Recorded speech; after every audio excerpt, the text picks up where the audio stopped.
Are you a loyal booster in your school? Are you ready to raise funds for your school? Well, here's the good news. There are many ways you can do it.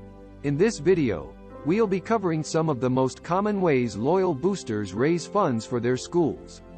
We'll look at different ways of raising money, from selling raffle tickets to hosting bake sales and car washes. We'll also discuss how you can use these methods to get more involved in your community and help support your school. So let's get started. Fundraising for athletics booster activities in schools, universities, or any other worthy cause is an uphill task. However, this does not mean that fundraising does not have a bright side, especially for athletics boosters activities in schools. It has a bright side, given the many rewards it brings. However, remember that fundraising is not all about knocking at someone's door asking for money, but it entails managing concepts and relationships that are critical in achieving the main aim of having it in the first place. At this point, it is essential to note that a loyal booster is a person who gives out vast amounts of money to fund booster activities in schools. Often loyal boosters are well-known, influential persons in society. They can be top managers in companies or renowned businessmen and women and contribute lots of money to booster activities such as athletics in their former schools or any other school of their choice. This video looks at the various forms of raising funds, especially those practiced by loyal boosters in schools. In discussing these forms of fundraising, the notion that these forms of fundraising provide an advantage to larger schools or not will be argued. Also, whether these forms of fundraising are legal will be discussed, not forgetting to address the emerging issue of the complexity and perplexing nature of the various fundraising strategies, perhaps due to lack of institutional control. First and foremost, various forms of fundraising for athletics booster activities exist. These forms of fundraising are mainly grants, events promotion, marketing, and gifts. These forms of fundraising for booster activities provide an advantage to larger schools because larger schools have larger groupings of alumni, parents, well-wishers, and donors who are potential target groups for fundraising compared to smaller groups. Notably, the population of the above groupings is approximately directly proportional to the student population. Thereby, larger schools need more fundraising from corporations and donors due to their many student needs than smaller schools. As a result, it can be observed that the larger the school, the more the students, hence more donors and gift givers. For instance, in the United States of America, K-12 schools, an example of larger schools, get more funds from grant givers, donors, and gift givers like Bill and Melinda Gates than smaller schools. However, the combined income of people living in an area where a school is also located directly determines the number of funds a school gets. As a result of this argument, the size of the school does not provide an advantage when raising funds but the household income of a school's location area. Thus, a smaller school located in a high household income area will perhaps have an advantage over a larger school in a low household income area. Wealthy parents in smaller schools will tend to contribute more towards fundraising than poor parents in larger schools. In general, larger schools, K-12 schools, will, in most cases, have an advantage over smaller schools in terms of fundraising. From these various forms of fundraising for athletics booster activities, one cannot help but question whether these types of fundraising are legal or illegal. The Internal Revenue Service, IRS, is against school boosters' private enrollment activities. This means that persons managing these activities directly benefit from funds raised by boosters. This type of fundraising is referred to as joint fundraising.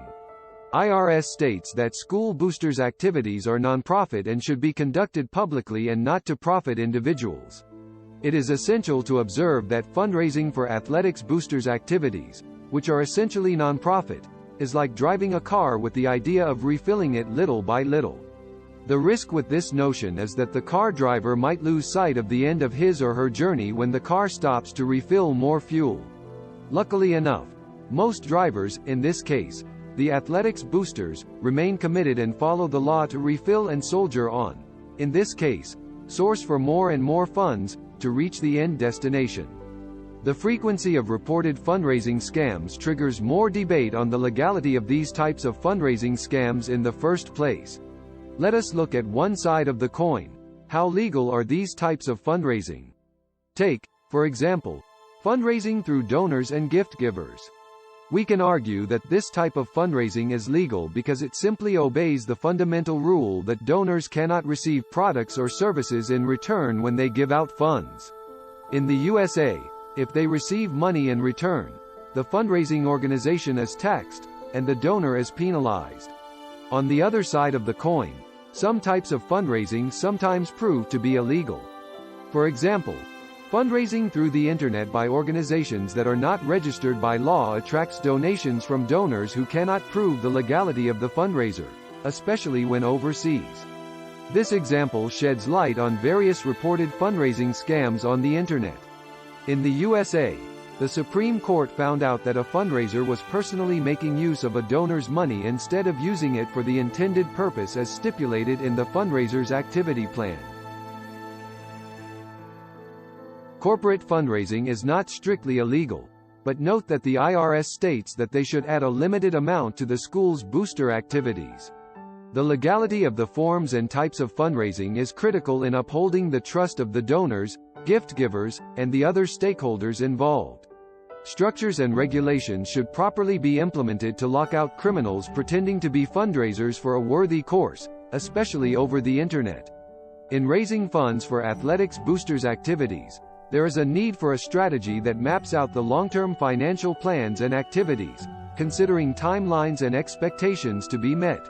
A fundraising strategy is essential in helping the athletics booster effectively plan their activities and direct their attention to critical projects.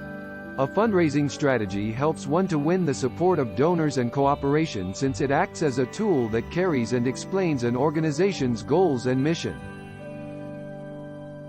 In coming up with a fundraising strategy, a SWOT, strengths, weaknesses, opportunities, and threats, analysis is done to prioritize what is of importance to the fundraising campaign. The fundraising strategy should be more practical rather than only theoretical and non-implementable.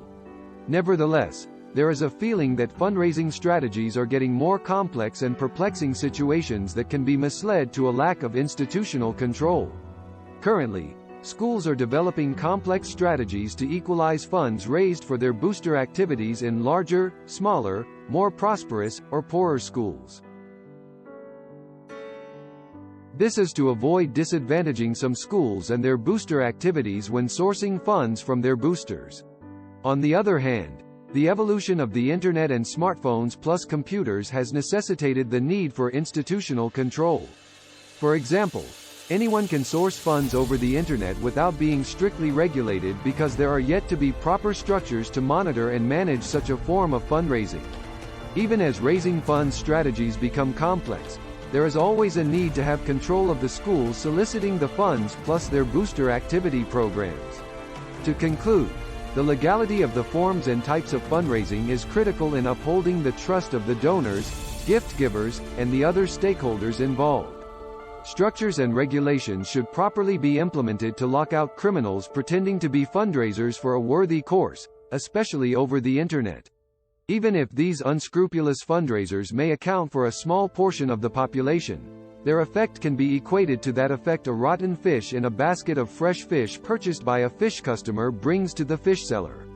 He or she loses the customer's trust for good. The world is now viewed as a global village despite the physical boundaries of the countries that make it and the diverse cultures of people living there. It is high time world governments develop universal regulations and structures to control and manage transactions and other forms of businesses being conducted over the internet. This should be done carefully, considering one's rights and freedoms while simultaneously protecting the interests of internet users.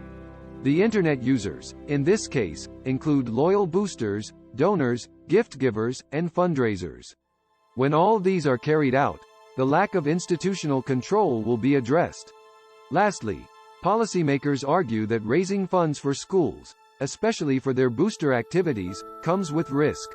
For instance, there is the risk of uneven donor role in school policy making and reluctance by the government to continue funding these schools.